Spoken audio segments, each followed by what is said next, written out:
Hello again, everyone. Welcome along to the Extra Point podcast. I'm Darren Fletcher, and with me for this episode is the great Neil Reynolds. There's no Vernon today because he's got meetings, but we thought we should reconvene and get together and pick the bones out of Super Bowl 59. Neil, how are you? I'm good, yeah. When we convened to do this, I knew we said we would do it on Thursday. I got about a 5-minute warning. I actually genuinely forgot it was Thursday, so it's been that kind of recovery week. So I've had a bit more recovery time than you. Got thrust into a Merseyside Derby within hours of getting back from America. But yeah, I'm all good. I'm very good and looking forward to breaking it down. It was quite the story in New Orleans. If it makes you feel any better, I forgot as well. And when you referenced the Merseyside Derby, I think Jalen Carter would have fitted in quite well into the match at Goodison Park because it was that kind of game. I think Vic Fangio would have had an absolute whale of a time trying to slow Liverpool down. I know you're a Liverpool fan. It was physical. It was everything that a Merseyside derby should be, especially the last one ever at Goodison Park. I mean, the chaos and the carnage. I think everybody in the fair city of Liverpool would have taken that prior to kickoff. I went from being absolutely distraught at the last minute equaliser to, oh, there goes the dogs, brilliant. Leave all that in. Last minute equaliser to, she's not going to shush up. The last minute equaliser to ending up just cheering, saying, "Go on, Curtis, lad." It was brilliant in the end. It was like crazy. It was just a crazy scene. But yeah, I was gutted. Let's be honest. I was gutted. So the good news is that there is three of us. Me, Neil, and Neil's dog. So Neil's dog is probably going to talk more sense than us during the course of the podcast. I thought, do you know what? I've been on babysitting duties for a family friend's little boy, and he's being picked up right about now. And I was like, this is going to be a nightmare because anyone goes within 500 yards of our house, the dog starts barking. So anyway, this is not our job to edit this, Fletch. We just do the talking. You are exactly right. So before we get to the game, just a bit of background about Super Bowl week in New Orleans. I'll go first because mine's shorter. You were there all week. I didn't land until Thursday night, and I was delighted to find out that the great Dan Marino was in my hotel, which absolutely made it. I was about 2 blocks from Bourbon Street. I feared the worst. Last year in Las Vegas, I was in the Tropicana, which was condemned. And when I went back to Las Vegas with Mrs. F a few months later, the rubble of the Tropicana was actually more inviting than the Tropicana when it was up. So to be in the Omni this year with Dan Marino was fantastic. Drew Brees appeared in the bar. Rex Ryan was in there. Bill Belichick walked past. So did Eli and Archie Manning, which was quite nice to see. And we were very much in the centre. I love the Superdome. I think it's one of the great stadiums in the world. It never seems to get old. It never feels old. And it just kind of reiterated my belief that there is no better place, no better city in the world for a big sporting event than New Orleans, Louisiana. Yeah, I love New Orleans as well. I tell you, and this is just an example of one of the days. I walked from my hotel 5 minutes to the Chiefs hotel, did all their media sessions, did a one-on-one with Andy Reid, name drop, walked back to my hotel, had some breakfast, walked to the Eagles hotel, did their media session, walked down to the media center and then back again. It's a great city. I'm with you on the Superdome. We've done Super Bowls there before. We were there. We worked on another podcast together around the time of the last Super Bowl 12 years prior. And it's awe-inspiring. I think it's because you see a lot of stadiums now, and SoFi is one of these. SoFi is kind of built into the ground, isn't it? Because they don't want them to go too high. The Superdome was just like, it's the 70s. Stuff it. We're going to build this great big spaceship that just goes on forever. And I don't know where you were in the stadium for your ITV coverage, but we were pretty high on Sky, and we were right level with the speakers. And let me tell you, it was a challenge, especially in the hour and a half pre-game show. That was noisy. That place was rocking. And when they brought the team started to come down the tunnel and they opened those gates and they walked out, oh my goodness, it was electric. It was fantastic. But yeah, I'm with you. New Orleans and Miami, I think, are the best Super Bowl cities. Before we get to the game, I want to ask you about your interview with Andy Reid, because I saw it and you were taken to what appeared to be a little side room away from everybody else. And I thought, how the hell has he managed that? This is Andy Reid in Super Bowl week. And he's got his own private little room with him, and it's like a little visit. I thought he's gone and pulled it off again. So talk me through that. Yeah, so we sort of, I reached out. I've got good contacts with the Chiefs, and Andy Reid was not doing any one-on-ones. I mean, the whole thing's set up for not doing that. They're at the podium every day, and then I've got, like I said, I've got good contacts, so I managed to swing it. I did the same last year. I did pretty well to get Brock Purdy. So, and then they were like, well, we can't. Originally, they were like, well, we'll just do it off the side of the podium when he's finished. And then they're like, hang on a minute, we can't do that because the regular media will see. And they'll be like, why are you getting that? So we weren't even in a room. We were behind the curtain of the press conference. So I'm having to tell Andy Reid to make sure his mic's right up here because Patrick Mahomes is at the podium. But it was, I mean, he is an offensive wizard. It was like the Wizard of Oz. I met him behind the curtain. That's great. But look, very good, very fortunate to get that time with a coach. It was only 3 or 4 minutes, but it was one-on-one. He gave us the time. And then it was kind of one of those things that was agreed, 3 or 4 questions and coach will feel it. So I did like 3, add a bonus one just to push my luck, finish because that was all I needed. And then stood there for another 5 minutes chatting with him. So I was like, I could have kept the mics running, but yeah, good guy, really nice. Anyone who roots against the Chiefs because they're in the Super Bowl every year should meet and spend some time with Andy Reid, and you'll realise they're led by a very good bloke. I'm glad you've said that because he comes across as a great bloke. And if you get the chance to travel to the US and you put the television on, he does an hilarious commercial in a fast food restaurant with Patrick Mahomes where everything that he discusses involves eating a cheeseburger or stealing somebody's chips. And he's quite self-deprecating and able to take a laugh at himself. And I always think that's the mark of a person if they can do that. He can see the funny side in himself as well as everybody else. Before we get to the game, I just want to take you back because we're going to give Vernon some credit during the course of the pod because he was the only one out of the 3 that suggested Philadelphia would win. So we'll give him some credit in a minute. But right at the end of the pod, prior to the Super Bowl, you said that you thought that Andy Reid should be spoken about in the same sentence as a head coach as Bill Belichick. Having seen Super Bowl 59, has that changed your opinion? I think maybe I was backing up the prediction that I made and that if he won that game, that he should be in that. I still think he is.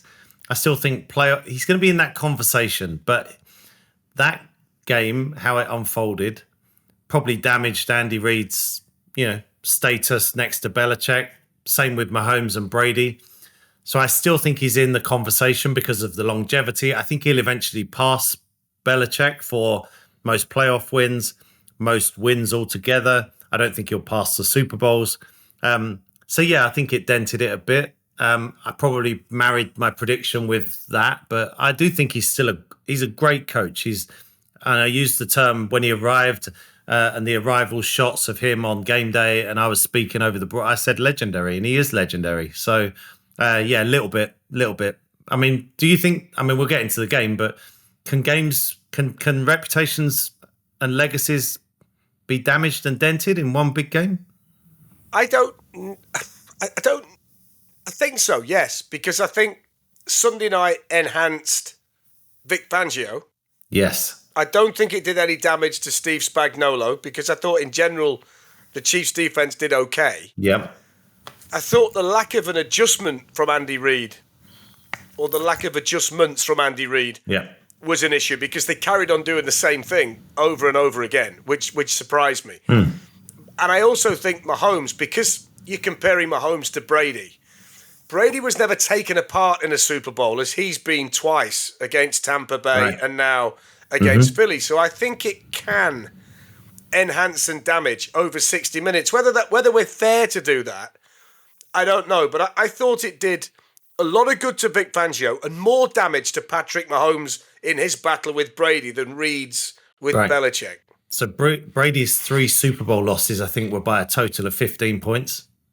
Mahomes has had 2 that have been over, close to 20. Yeah. And as we get into this, I thought the writing was on the wall very early. And being in the studio with Ndamukong Suh, who was a part of that Bucs defense that took apart Mahomes in his other loss, Sue turned to me really early and said, "This is exactly how we did it. This is exactly how it felt. This feels like that."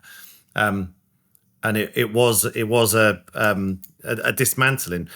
Vernon was asking us. Vernon sent us a little message, by the way, and you can weigh in on this as well. Vernon was asking about the atmosphere in the stadium. He said the crowd noise came across, and sometimes this can happen. It comes depending on how the broadcasters level everything out.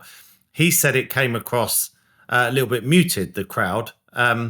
What did you make? You've been in that stadium for Super Bowls and playoff games. Yeah, I think it depends on where the sound microphones are, because my vantage point was 40-yard line, Philadelphia side. Yep. The Philadelphia fan section side. Yes. So anybody that's watched the Eagles live, you know you're going to get a lot of noise. So when Taylor Swift was booed, it was the people around me that were doing the booing. And I still can't work out whether they booed Donald Trump or not. There was a lot of discussion in the arena as to whether he got booed or cheered. They sounded like boos to me. I don't know. All I know is Donald was saluting and thinking, if you could see the thought bubble coming out of his head, it was like, please film me now, please film me now, please film me now. And then there was the moment where he was on film right in the middle of the national anthem, history being made as the first sitting president. I thought it was deafening, but that was mostly crowd noise coupled with music, especially in the pre-game, because there was giant speakers literally right behind my head.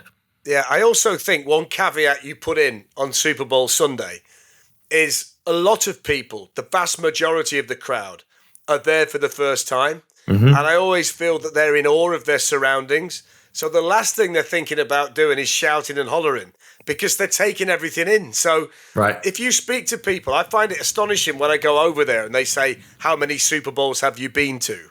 And you've been to more than me, but I'm at 14. You're at more than that. And they say, really?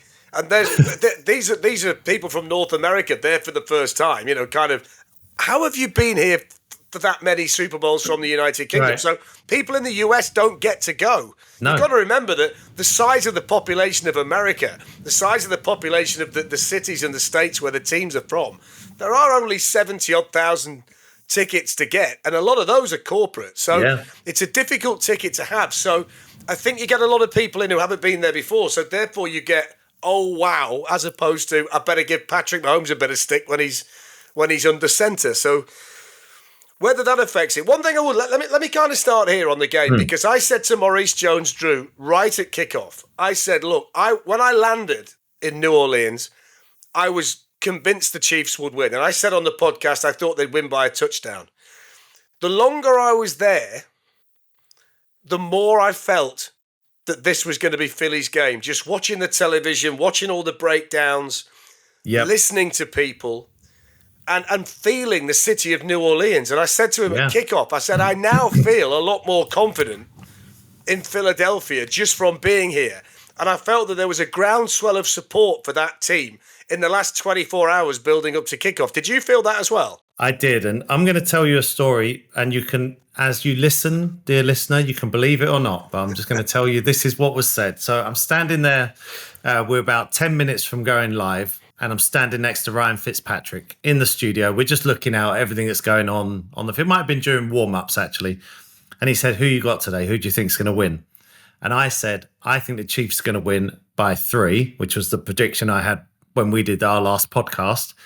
And I said, and if the Eagles win, they'll win in a blowout. And in 4 hours' time, we'll be saying, oh, my goodness, they were much better than we thought.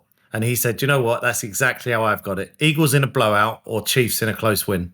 Well, it's funny, half right. It's funny you should say that. Yeah, because I went to get my accreditation from the media centre. And Ali McCoist likes a bet, right? So I speak to Coisty and he said, what do you think? And I said, what do you think? And he said, well, I think Eagles. I said, okay. I said, if you're going to back the Eagles, have them minus points. I said, because in a close game, Mahomes wins. The only way they can win this game is if they take them apart. The phrase I used was, you have to cut the head off the monster to beat it. I said, so if you're going to back Philly with a deficit, because they'll overcome that if they're going to win. And I think he got it at something like 7-2.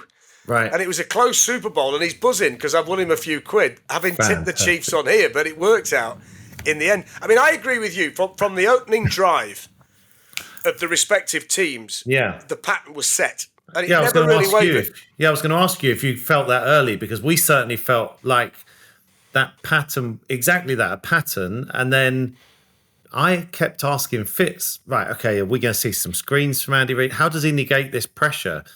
And we never saw, like you said, it never changed. So the pattern was set early, and I think we all kind of saw that, because it was worrying early for the Chiefs, and Mahomes was. I don't think he was intimidated, but rattled is probably the word I would use. He was just off his game because of all that pressure. Yeah, I thought so. I thought, obviously Josh Sweat got a lot of the publicity because he got 2.5 sacks and a lot of quarterback pressures. I thought that Jordan Davis and Jalen Carter in the middle were the key to blowing the pocket up. And those defensive ends, Nolan Smith on one side and Josh Sweat on the other, benefited enormously. Right. From what they did. I tell you what I did listen to for the more sophisticated listener to the pod. There is this misconception that they didn't blitz at all and the front four did everything. I saw Matt Hasselbeck on the television the other day, and he said he watched the tape and they did actually blitz about 3 times. So they did. They didn't do it very often, but they did. But I just felt, from. One thing that struck me was even when they walked out for warm-ups, there was an energy about Philadelphia. And to me, Kansas City felt flat. And I thought they played flat. And I watched Jalen Hurts walk out. And he walked out like John Wayne. He owned the arena from walking out. There was a swagger. And he played with a swagger, a real confidence. And I know that he's been maligned a lot, that if you've got to put the game into Jalen Hurts' hands, Philly won't win, and that was something that a lot of us believed going into the game. But I think we all kind of forgot, or I did, just how well he played in Super Bowl 57. And he walked out on Sunday, and I thought he felt, this is my stage, and I'm just going to do that again. He seemed so confident in who he was and what he'd got to do. Kansas City said, we're fine letting Jalen Hurts try to beat us. And Jalen Hurts said, I'm fine with that too. He was absolutely fine with it, especially those kind of long balls down the sidelines. We saw it early with Jahan Dotson. We saw it a couple of times to A.J. Brown. We saw it to Devontae Smith for a touchdown. This is a remarkable game, and the scoreline, 40-22, flatters the Chiefs. We all would say that when we saw that. But this was without Saquon Barkley gaining more than 10 yards. He didn't have a run longer than 10 yards all day. What do you have, about 50-odd yards on 20-odd carries? Ridiculous. But that was not needed. It was a reminder that this is they look like a team that had won 15 of their previous 16. If you're looking at being a team like that, you've gone 15-1 down the stretch, you are like the 49ers of the 80s. You're like the 85 Bears. That's the kind of winning streak they were on, and they backed it up. It's funny, because I referenced the 85 Bears, I think in about the halfway through the third quarter. And I said, if you think back to Super Bowl 20, in that stadium, yes, the Bears defense played in a very similar way to this Philadelphia defense. And I know that the Philly defense doesn't come with the mystique of that unit, because it was all of those mega stars and this kind of amazing period of time for the US and for that team. But in terms of, if you actually break the game down, that Philly defense on Sunday was very reminiscent of that unit back in 1980, January of 86. And I remember at halftime they put the stats graphic up, and it was the second fewest yards in the first half of a Super Bowl since the Patriots in Super Bowl 20 in that stadium. So it's so weird how some of those things all came together. But I think one of the things that the Chiefs had no running game at all. That was surprising. No, and rushing attempts is a stat as well. You've got to at least attempt to run the football. I think they had maybe 3 runs in the first half. And then it's very interesting when you get to watch next to a pro. And I bet you get this all the time with Ali McCoist and McManaman. They just see stuff different, right? They see what we think we see it, and then they see it. And so when I was with Fitz, and he was like, Mahomes is rattled early on, and Mahomes is feeling the pressure, and he hadn't thrown a pick in 9 games. Then he throws a pick 6. Then he throws another one to set up a touchdown. But then he said Mahomes was starting to imagine pressure and he missed Worthy early in the second half, which he thought was would have been for a touchdown. I say missed him. He never even threw it. He got sacked. but Fitz said it was an easy throw over the middle for what would have been a touchdown. So Mahomes not only was pressured, he started to imagine it, and that's what happens, I guess. I think it was one of the few Super Bowls I can remember where, and you've just mentioned the stat sheet. If you look at the stat sheet for the game, every single player contributed in some way. If you look at the receiving numbers, over 60 yards for A.J. Brown, Devontae Smith, over 40 for Jahan Dotson, Dallas Goedert did his bit, Saquon Barkley, as you just mentioned, did his bit. You look at the defensive numbers, there were so many players on the defense that either had a pressure or a sack or a decent number of tackles or an interception or a pick six. It was one of the most complete, I think, team performances that I've seen in a Super Bowl. And Jalen Hurts won MVP, but there were probably 2 or 3 others who could say, I could have had that too. And I don't think they were that far wrong. I mean, Josh Sweat said it publicly, didn't he, after the game? I could have had it. Cooper DeJean could have had it. There were other people. Jalen Carter could have had it. There were other people on that roster. And I thought that the complete nature of the performance was so impressive.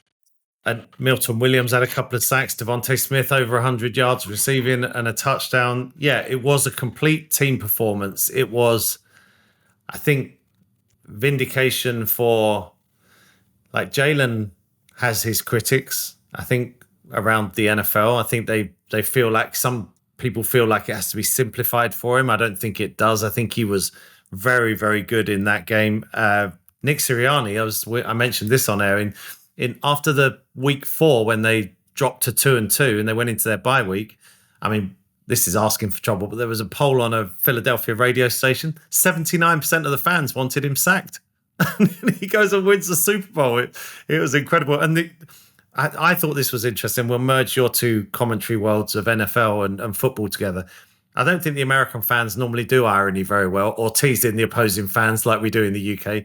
But when the Eagles fans started doing the Chiefs in the second half, that was when you knew it was over, and it was a really bad day for Kansas City. Yeah, you're not wrong. Let's have a look at one or two of the kind of aftermath questions then. Yes. Let's start with Jalen Hurts, because you just made the point that there are people prior to this game that felt things needed to be simplified, and I was one of the people prior to the Super Bowl that maybe looked at what he'd done in the regular season more than I looked at what he'd done in the playoffs in the previous Super Bowl and got it wrong.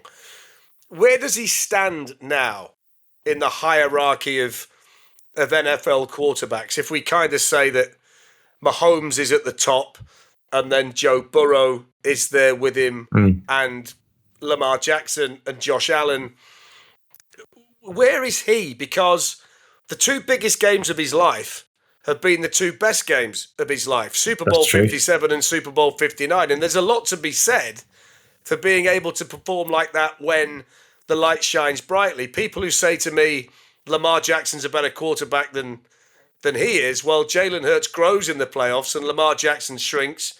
Josh Allen's not got to a Super Bowl yet, and Joe Burrow lost one. So where is he then? Because you want your quarterback to win you a Super Bowl, and that's what Jalen Hurts can do. The others can't right now, apart from Mahomes. So twice in Super Bowls he's outplayed Mahomes. That's in 57 he was the better quarterback on the field. He had close to 400 yards of offense, 4 touchdowns. I think unfairly he's still going to be viewed below Lamar, below Josh Allen, below Joe Burrow, behind Mahomes. He's probably a top 5 quarterback now in terms of how he's viewed. But to your point, he's done everything that was asked of him. He tidied up his game after the first month of the season. I think he's hurt by the amount they need to use him. But because coming into that game, I think they were throwing the ball about 19 or 20 times a game, running it 36, 37. I mean, they're an old school team. That should be flipped the other way around in the NFL today. But when he had to throw, and this was a throwing game, he did it. So I think perception is going to put him below all those guys you mentioned, but I think he's a top 5 quarterback. I just think he's going to be hurt. I think it's completely unfair if people do that, because there is... Oh, I don't think it's right, but I think they will. Yeah, there's a direct comparison, isn't there? And it's kind of the man who beat the man. So Yeah. we're saying to Lamar Jackson, can you beat Mahomes in the playoffs? And the answer is emphatically no. We're saying to Josh Allen, can you beat Mahomes in the playoffs? Emphatically no. He nearly beat him in Super Bowl 57, and he did beat him in Super Bowl 59. I must say that I'm kind of the school that I prefer a winner to a statistical anomaly. And I look at people, and if I've got a centre forward, I don't care if the centre forward scores 50, but I quite like the centre forward who scores the only goal in a Champions League final to win it for me when he's getting 25 in the season. I like my big players to be biggest in the biggest moment when the lights shine brightly. And I know absolutely that he can do that. I still need to see that from Burrow. I need to see it from Allen, and I certainly got to see it from Jackson. I think you're fair, but I think that's fair, and I certainly think that should be the way it is, because if you look at Mahomes last year, well, Mahomes' numbers since he won 57 have declined. Like, it was career worst numbers going into Super Bowl 58, and he won it. Career worst numbers again going into 59, he didn't win it. But what do we view Mahomes as? The greatest, the gold standard, because he's in the Super Bowl every year. So you're right, Jalen Hurts should leapfrog those other three. He should. And actually, because he's taken down Mahomes, but I just don't think he's going to be viewed that way. And I think that's unfair on him, because he did everything he needed to do, and that's why he's a worthy MVP. Okay, big picture for Philly then. Any reason why they can't be a real threat to a Kansas City dynasty and maybe have a look at having one of their own? Because they've got all the talent. They've got the best general manager in the game. They've got a coach who's about to get an extension and has now proved to himself that he can win a Super Bowl. So why should we now look at Kansas City as the team they've all got to beat in general? Is it now time for Philly to maybe look at winning multiple Super Bowls? And in your opinion, how likely is that? I think it's possible. I think they got Zach Bourne's a free agent. Milton Williams is a free agent. So obviously they may get raided. But like you said, I think Howie Roseman replenishes the roster better than anyone in the NFL. I think there isn't a team to beat anymore. I think the taking down of the Chiefs is going to herald a new era of anyone can win it any year. I really believe now that, if Detroit don't have 18 injuries on defense, are they in that Super Bowl? Yeah, but I feel Philadelphia had a wonderful kind of old school approach to them. This is a game of jet sweeps, emotions, and all these flashy fireworks. But no, you still have to have a strong offensive line, strong defensive line. Philly have both. So I think they're top of the pile. They are top of the mix. It's bizarre, isn't it? The morning after the Super Bowl, the Baltimore Ravens were installed as favorites for Super Bowl 60. It's crazy. There's a team that just won it 12 hours ago. Yeah, it's crazy. So what about Kansas City then? Because you've just made the point there that since Super Bowl 57, Mahomes' numbers have declined. Travis Kelce may retire. Trey Smith, one of their key offensive pieces, may leave as a free agent. Joe Tooney played as a left tackle, and we now know that he can't be doing that for any length of time. Nick Bolton, the leading tackler on the team, is a free agent. So they've got some big situations to deal with. And they've got Mahomes at 24% of the salary cap, and they paid Chris Jones, the defensive tackle, a lot of money as well. So are they automatically, because of Reid and Mahomes, still the AFC team to beat? Or is this a big off-season for them to think about what happened, to make sure that it doesn't happen again, and then to make sure that the areas that were lacking in Super Bowl 59 are covered off? You've talked about the lack of a running game. I mean, they got Kareem Hunt off the couch. MJD said to me they could have given me a ring and I've been as good as him. So they've got, for the first time in a while, I can see issues for them. Yep. I think they may go through. You remember when the Patriots won the first three of the Brady and Belichick? Then they had a 7 or 8 year, about that, 10 years almost. It was 10 before he won another one. That's right, 10 years. 10 years before he won another one. And in that time, they kind of replenished. You think about there's going to be no Travis Kelce pretty soon. Either he's going to retire in this offseason or he's going to play one more year. You've got, after they lost to the Bucs, they went out and got 2 new tackles. I think they're going to go and get themselves some new offensive linemen. They have to have a running back. They kind of rely too much on Mahomes elevating.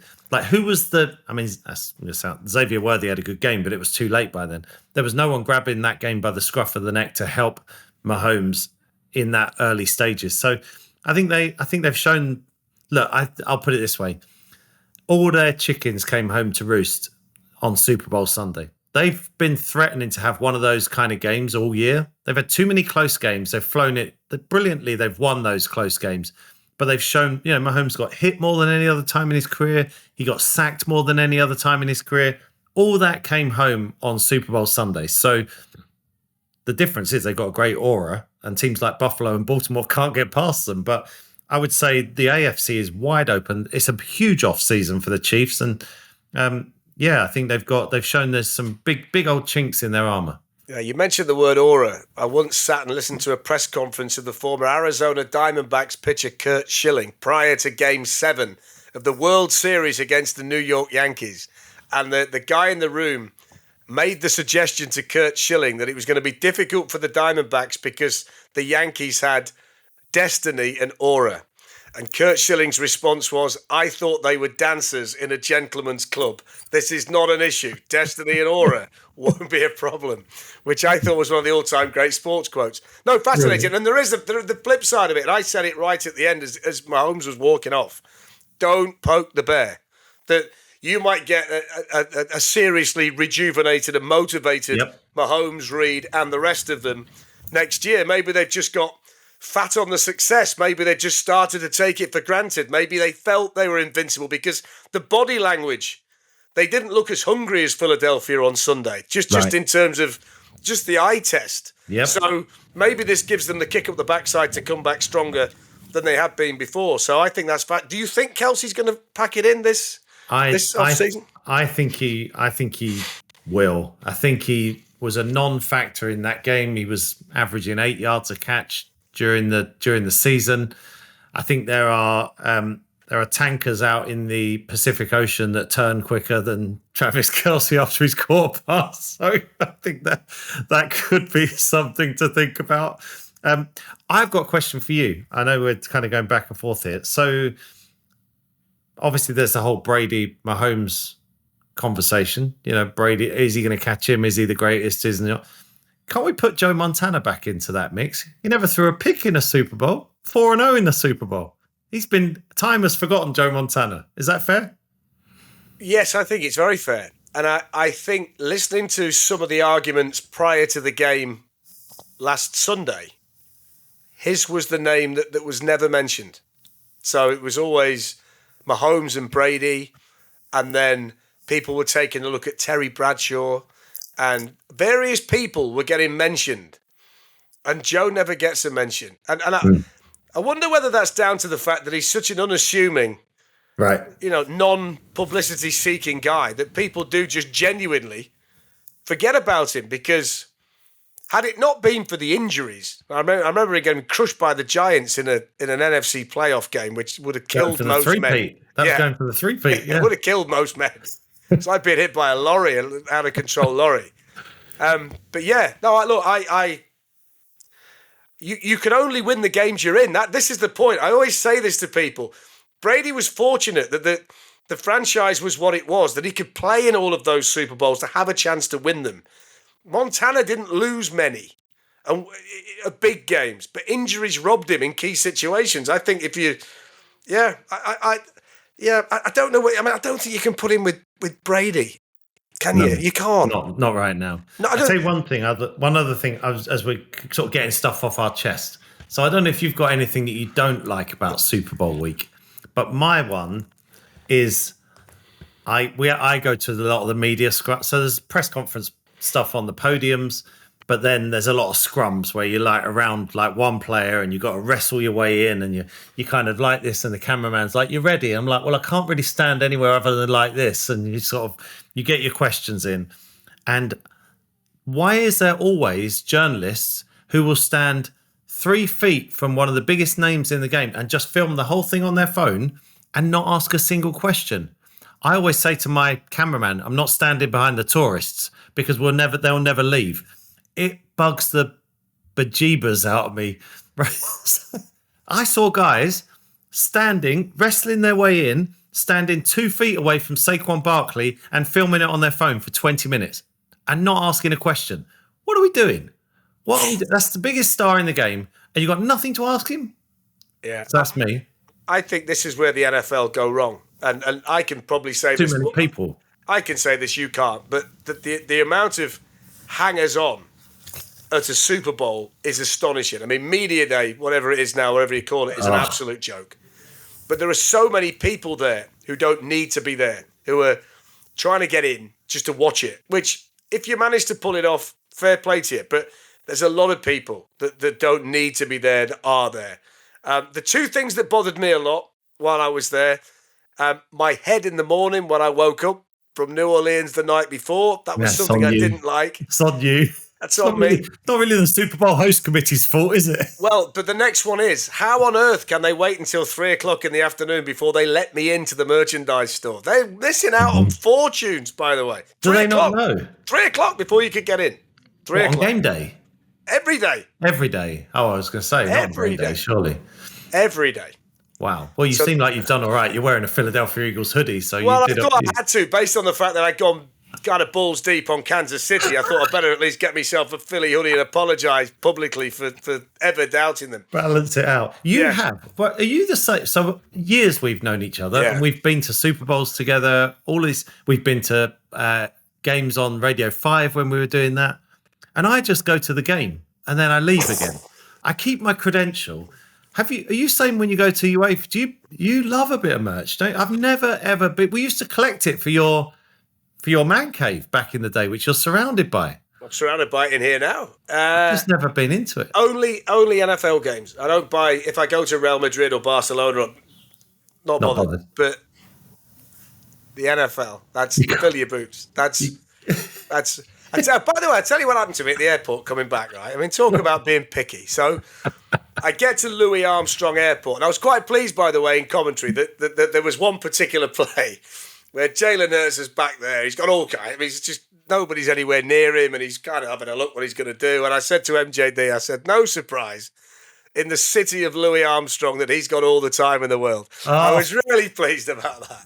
I like that one. I did like that one. I did like that gutted. One. I could have used that at some point. Oh, well, there you go. That's why one of us is a master of commentary. But I get to the airport, right, coming back, Louis Armstrong Airport, which was chaos. I mean, it was busier than the other side of the Chiefs' offensive line when I got there. And I get to the desk, and I'm on American Airlines coming back, and I put my bag on. So I got a connecting flight to Dallas, and then I was coming back to London. I ended up missing the London flight because we were delayed as everybody else was. Yeah. But the person behind the desk said to me, "You're a pound over." So I said, "I beg your pardon?" She said, "You're a pound over." So I said, "All right, okay." Thinking she was just telling me, Yeah. Not a kilo, a pound. I don't know what weighs a pound. Obviously, a pound does, but you know what I mean? What kind of... Yeah, what can you take out? What is it? So I said, okay. I said, what do you want me to do? She said, well, either remove the pound or I've got to charge you $100. She wanted $100 for a pound. I said, are you winding me up? So I opened the case. I just pulled the first thing out that came out of my hand, which turned out to be one shoe, and shoved it in the other case and put it on. She went, yeah, that's fine. So it's one thing in the case. And I'm thinking, if you're telling everybody this today, this is why all the flights are delayed, because nobody can get through. Everyone's having to take one shoe out. One shoe. If you'd lost that bag, you'd be hopping around for the rest of your life. It's crazy. It's crazy. Honestly. £1. They wanted $100 for £1. Scam. I thought you were going to say Louis Armstrong was there. I wish he was. No, you would have been talking about a legend. Two bits before we go. They're kind of broader. So Aaron Rodgers is no longer a New York Jet. Will he carry on playing? And if he will, likely destinations? Ooh. So, I don't know. Does he want to be messing around? So I was thinking about this. Does he want to be messing around with the Tennessee Titans of the world or the Raiders? The Raiders, he might fancy the Raiders. I don't think he was ready to go out. and there might be a team I can't think off the top of my head, who's a kind of contender who needs a quarterback. Most teams have a quarterback. That's why they're contenders. He played pretty well at the back end of last year. This is Aaron Glenn saying, let's have a fresh start. We don't, because I've always got on well with Rodgers. I say this to people all the time. He's been really good to me. We've always had really good interviews, and we get on really okay, And I say he's all right, and then he says something crazy. So I'm just not sure. And I think he'll play on, but I'm not sure where. Just on the perception of people, it was a lovely moment in our studio on Sunday night. So, and Ndamukong Suh had a few run-ins with Ryan Fitzpatrick during their playing career and hit him a few times. Even there's a story where he kicked him when he was on the ground. I was worried because they'd never really been around each other off the field. And they got on like a house on fire, and it was great. And Fitz said, one of the biggest surprises of Super Bowl weekend for me was that Ndamukong Suh was a gentleman. He was a well-spoken guy and really enjoyed sharing time with him. And I was like, no one will know that. No one in America will know that. And so Fitz then went and put it on social media how much he loved it. So I felt like Cilla Black. I was going to tell them I felt like Cilla Black, but I was in a studio with 3 Americans. So it'd have been absolutely wasted. So I didn't bother. So I just stayed quiet. Just trying to get my head around the comparison between you and Cilla Black. I mean, I can't think of anything more poles apart than you and Cilla Black. Yeah. What was your other question? Just on Rodgers, I think there are a couple of things in play here. He's got a house in Nashville. So that might be the reason that he'd consider Tennessee. I'm not necessarily sure he fits Pete Carroll with the Raiders. No. I think if you're going to take an old quarterback, you're more likely to take Russell Wilson because you had him in Seattle, so you know him. I wonder whether he might do the sensible thing. Well, I think it's the sensible thing. Don't sign for anybody and then wait to see whose starter goes down. And if that's a contender that you fancy, then what a perfect situation. You could actually walk in to a really good situation where you genuinely have a chance to win a Super Bowl and the quarterbacks do get hurt a lot, don't they, now? So it's likely that one of the contending teams would lose their QB at some stage next season. If Rodgers plays the long game, I know there's a risk element to it, but he might end up in a better situation. I've seen Minnesota mentioned, but what is he going to do? Is he going to start? Is he going to back up JJ McCarthy? I just think that they've got Daniel Jones there as well. I mean, it just doesn't seem. Are you going to go from the Packers to the Vikings? And he's not gonna back anyone up, and he's not going to be a lead from the front mentor to whoever's going to eventually replace him. He's going to go wherever he goes and be Aaron Rodgers and do his own thing and look after himself. And if by the knock on of that is look after the team if he's playing well. But look, I think you might have hit on something. If you're telling Aaron Rodgers you can take the whole summer off. You don't have to go to OTAs. You don't have to go to mini camps. You don't have to go to training camp. Rock up in Minnesota in October because JJ McCarthy's knee's gone pop again. Then he probably takes something like that. I think that might be more realistic than going to Tennessee. Well, you imagine this year, Jerry Jones would have made the call the following morning when Dak 100%. Prescott went down, and it wouldn't have been Cooper Rush. It would have been Aaron Rodgers. So that might have changed the Cowboys' season. Yeah. So I think that's the way. Yeah. The other thing I saw today, and it's only kind of a rumor, but it was interesting, and they were talking about it on social media, the prospect or the possibility or the idea that if Jacksonville want to start again, they've now got Liam Cohen, they're going to have a new general manager, they've got to do something to kind of blow everything up and go again. Would they trade Trevor Lawrence and his contract and start from scratch like that? Because you'd get an absolute haul for Trevor Lawrence. It'd be the Cam Ward's a prospect, Shedeur Sanders is a prospect, but neither of them are 50% of Trevor Lawrence, really, in terms of what they were like when he came out. So would they consider drafting a quarterback, starting again, and maybe saying, look, we're going to blow all of this up, get rid of the salary, we're not winning with him, so let somebody else have him, and we'll start again from scratch with a load of picks, maybe pick some players, and we'll kind of start from the bottom and build it up again. Certainly see the logic of that. They've got the 5th overall pick, so they could grab one of those quarterbacks, especially if one of those doesn't go right at the very top.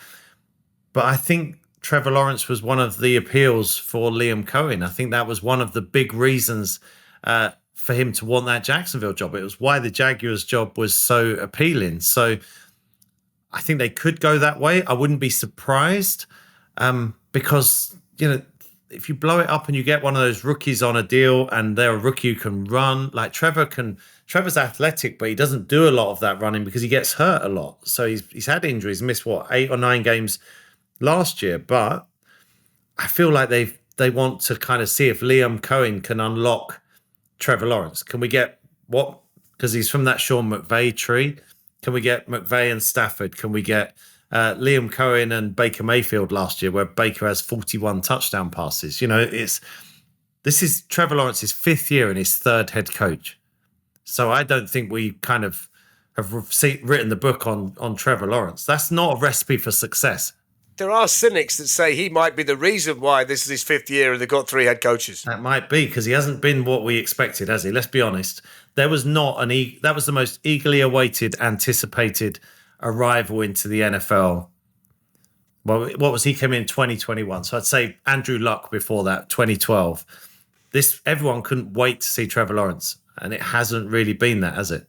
No. I tell you what, mate, overall, I think it's been a brilliant season.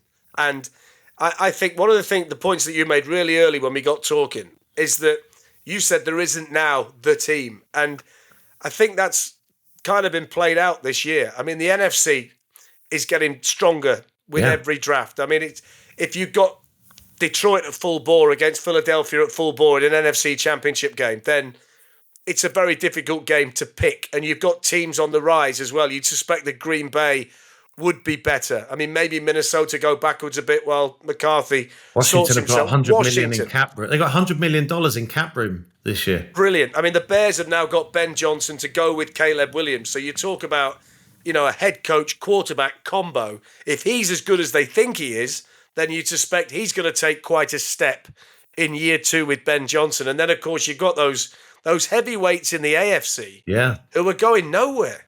This and so I think it sets up brilliantly for the 2025 season with it being wide open. But this is one thing you and I have talked about this many times. And if you're new to the NFL and you're listening, the NFL doesn't sleep. So now we're going to get all these kind of crazy stories like the Trevor Lawrence one. We already see Myles Garrett, Cooper Kupp, Deebo Samuel on the trade block for their particular teams. What about the quarterbacks? Sam Darnold, does he stay in Minnesota? Where does he go? What about Kirk Cousins? You just mentioned Rodgers. Do the 49ers pay Brock Purdy $60 million per year? Because that's what he's going to want.